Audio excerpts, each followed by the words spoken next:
Lagi-lagi gelaran sepak bola tanah air diwarnai kericuhan. Pertandingan Liga 3 musim 2021-2022 antara Farmel FC berhadapan dengan Persikota Tangerang yang digelar di Stadion Gelora Delta Sidoarjo berlangsung dengan tempo tinggi. Sejak peluit dibunyikan, wasit beberapa kali mendapat protes dari pelatih dan official tim. Puncaknya saat tim tuan rumah mendapat hadiah penalti. Pertandingan sempat terhenti dan petugas harus masuk ke lapangan untuk menenangkan pemain tim tamu. Di babak kedua, kericuhan diwarnai adu jotos antar pemain dan memaksa perangkat pertandingan menghentikan laga. Pelatih Persikota Tangerang menilai kepemimpinan wasit yang buruk memicu terjadinya kericuhan. Dan sebagai manusia yang punya kesabaran pasti ada reaksi ya.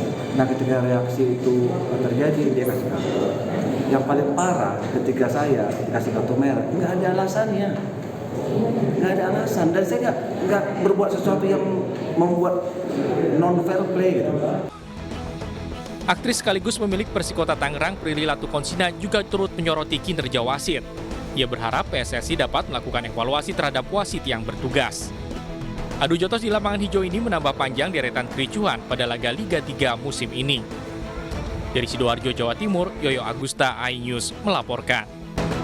Pemirsa, aksi brutal geng motor kembali terjadi. Mereka menyerang rumah warga dan warung di wilayah Cagar Alam, Pancoran Mas, Depok. 3 warga terluka akibat sabetan senjata tajam.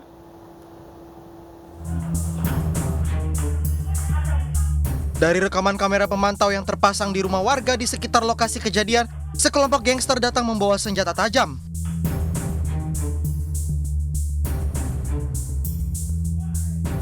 Anggota gangster langsung menyerang warga menggunakan senjata tajam yang mereka bawa.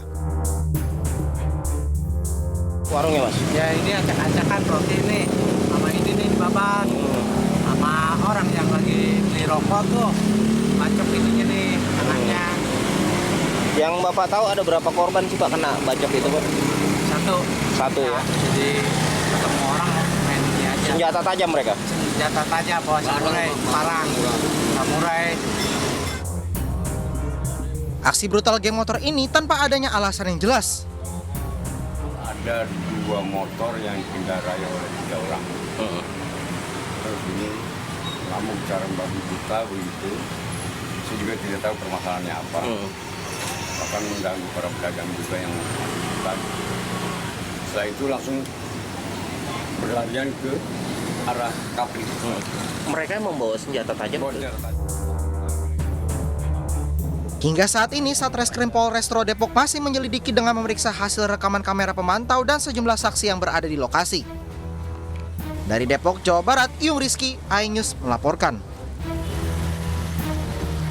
Kerap dimarahi dengan kata-kata kasar, seorang pria di Samarinda sakit hati hingga tega membunuh adik iparnya. Korban tewas dengan 35 luka tusukan di sekujur tubuh.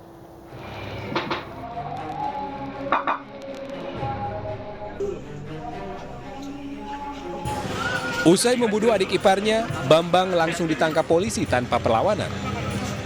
Pelaku membunuh korban lantaran sakit hati akibat kerap dimaki korban dengan kata-kata kasar.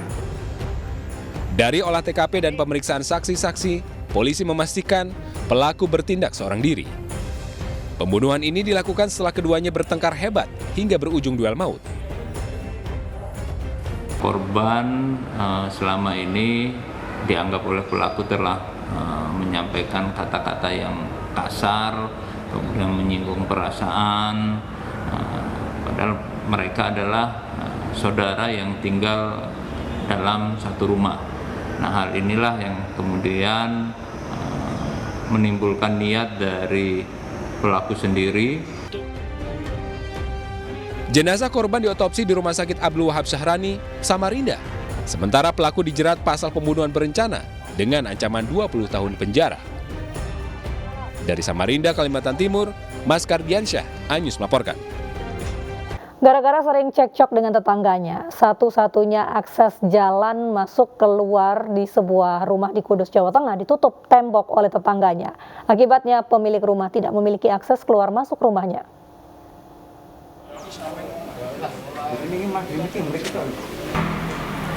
Penutupan satu-satunya jalan ke rumah Sutikah dilakukan sekitar 2 minggu yang lalu oleh Humaydi. Penutupan oleh tetangganya membuat Sutika tidak bisa lagi keluar masuk rumahnya. Ia pun harus menggunakan sebuah tangga untuk bisa masuk ke dalam rumahnya. Sementara itu Sunarsi, ibu Humaydi, mengungkapkan anaknya terpaksa memasang pagar tembok karena tersinggung dengan ucapan dan perilaku Sutika selama ini. Sutika mengaku jika harus minta maaf akan dia lakukan asal jalan keluar masuk rumahnya kembali dibuka. Kalau saya tuh selalu merendahkan diri, saya disuruh apa saya mau. Apalagi malah suruh minta maaf, suruh nyembah sikilnya saya mau, Mas. Kok saya yang tidak mau tuh Allah yang tahu. Keributan ini sempat menarik perhatian sejumlah tokoh masyarakat Mejobo. Dari Kudus, Jawa Tengah, Nur Khoirudin, iNews melaporkan. 56 korban yang diduga keracunan gas asam sulfida dari pipa perusahaan masih dirawat di rumah sakit. Polisi memeriksa sejumlah saksi untuk mengetahui sumber gas dan penyebab keracunan massal.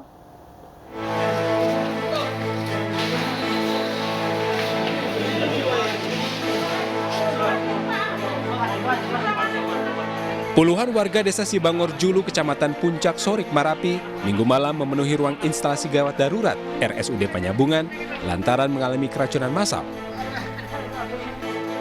Diduga warga mengalami keracunan akibat kebocoran gas dari pipa perusahaan pengolahan panas bumi yang letaknya tak jauh dari permukiman warga.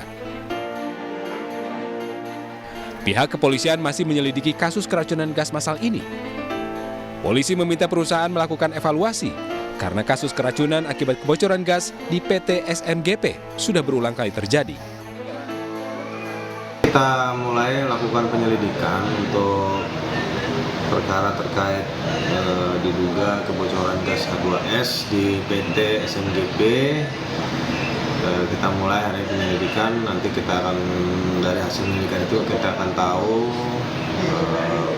seperti apa hasilnya.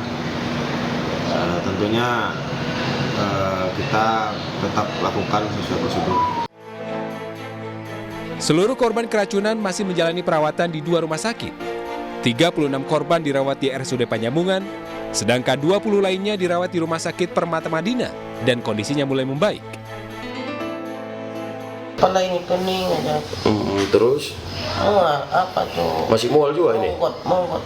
Mualnya masih juga muntah? Enggak, monggot dong. Tadi malam ibu di mana itu waktu kejadian? Di rumah. Di rumah ya bu. Memang sangat menyengat ya bu baunya? Ya Allah, bau busuk telur. Hingga kini belum ada sanksi tegas dari pemerintah setempat kepada perusahaan swasta pengolahan panas bumi di Mandaling Natal tersebut.